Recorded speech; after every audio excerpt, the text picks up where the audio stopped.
kick off spring break, I went over to North End a few hours after taking care of some errands, and I went on a little tiramisu run. So tiramisu is one of my favorite desserts, and one of my favorite ways to decide if a place, a bakery or restaurant is worth a revisit is when I feel like I'm floating after the first bite alone of a delicate, indulgent slice of tiramisu. So here are the three places that I went to. I went to OG in Boston, Mike's Pastry.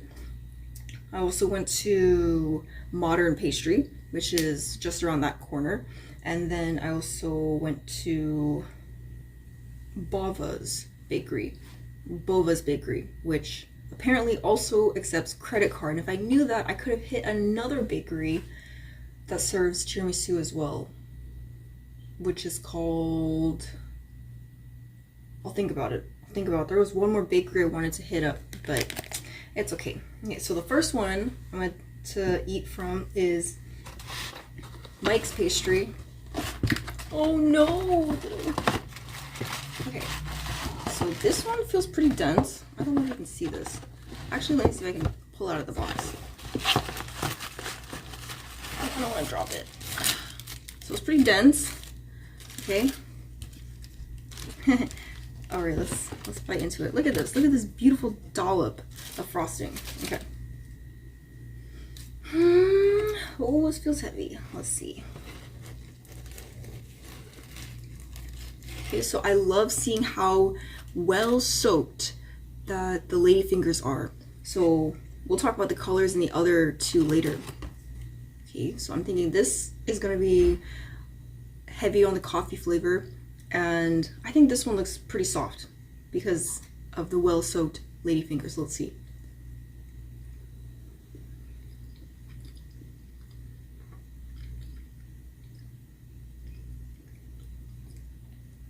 Wow.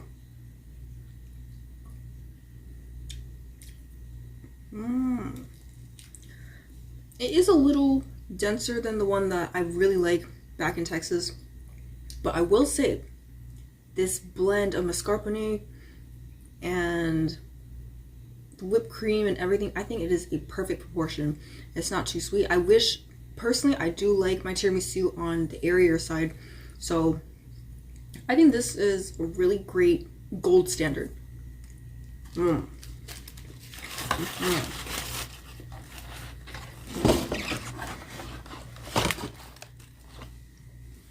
Next one I want to try is Modern Pastry. This one looks different than what a typical slice of tiramisu looks like. So this one literally looks like a brown brick. Look at all that cocoa powder.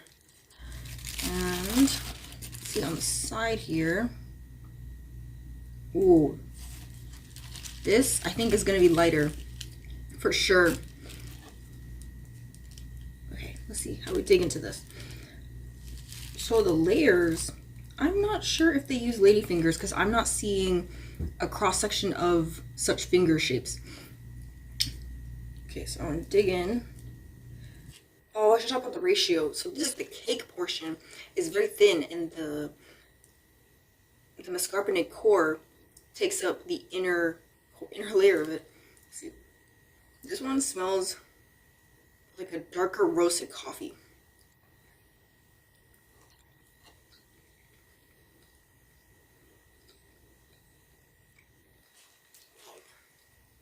Just everything just melts in your mouth. This one, ooh, this one is so light. I think this one they use more cream compared to Mike's Pastry. I'm not really tasting a lot of the mascarpone, which I would like, but this one is light and airy. I can tell you that. But if they did use ladyfingers, I would say it is well soaked. And I like the coffee that they use in this one. And finally, I'm going to eat the one from Bova's Bakery, which is a 24-hour bakery in North End, which is awesome. So, I don't know if you ever if I ever arrive late at night after a red-eye flight or something, I can go to Bava's. Okay, so here's what it looks like. So this one has a slight frosted dollop like Mike's, and then we have this piece of, I guess, white chocolate and a cherry on there as well. So this one I can properly see the layers of the ladyfingers, mascarpone cream, and then we got a huge dusting of cocoa powder right on top compared to the other two places.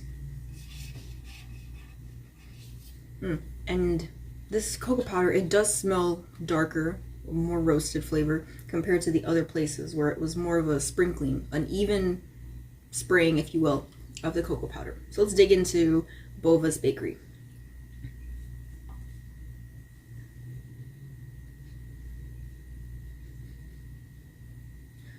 Okay, so from the start, I already see that the ladyfingers are not as deeply soaked compared to the other two places. So I'm thinking maybe this is not going to be as quote unquote soggy as the other two. And personally, that's how I like it. I like my ladyfingers well soaked.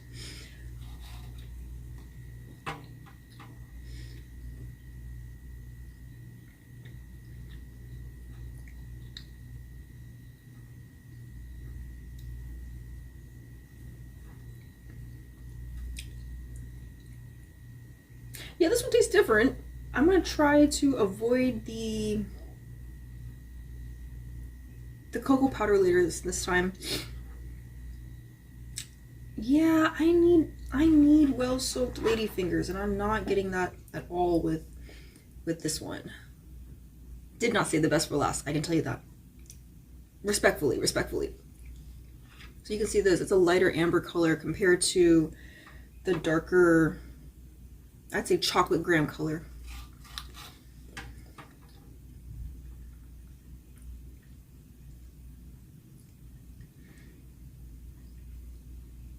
I'm not feeling this one.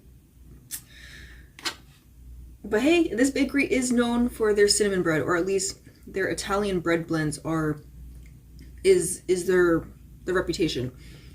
I think this is just cake. I don't think they use yeah. Oh man, they don't even use ladyfingers in this. Oh.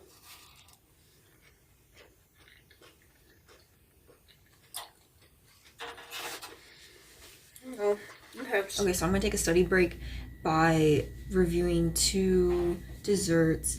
So this first one is from a new-ish bakery, an Asian bakery, I would say so, near Seaport in Boston. And the original story, according to I think the founder's video, is that they quit their full-time job to pursue their passions as a baker.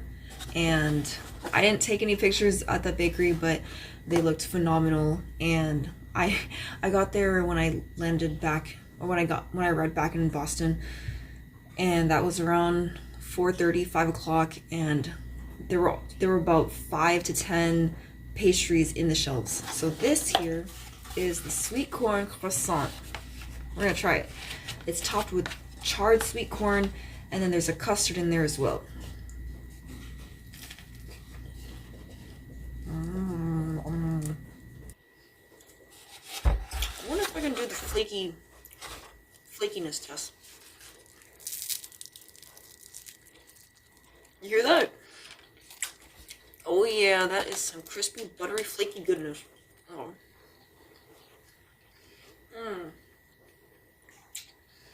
It's literally like sweet corn pudding.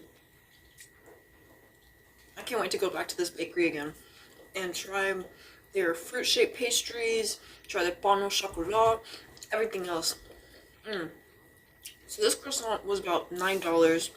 I think their cheapest dessert is $5 for the fruit pastries. Okay, and next is something that's been sitting in my fridge for some time. This is from Target, just the mocha coffee high protein ice cream. Okay, it smells like coffee, so me and coffee do not mix. I am much more a tea person. In fact, when I was speedrunning Chicago over spring break, I went to the the world's largest Starbucks roastery reserve, and got or tried an affogato and the tiramisu latte. Yeah, within minutes I was ready to fall asleep, and it was just not a good experience for me. But it was really bitter to me. I'm not a coffee person, so I do not have high hopes or expectations for this.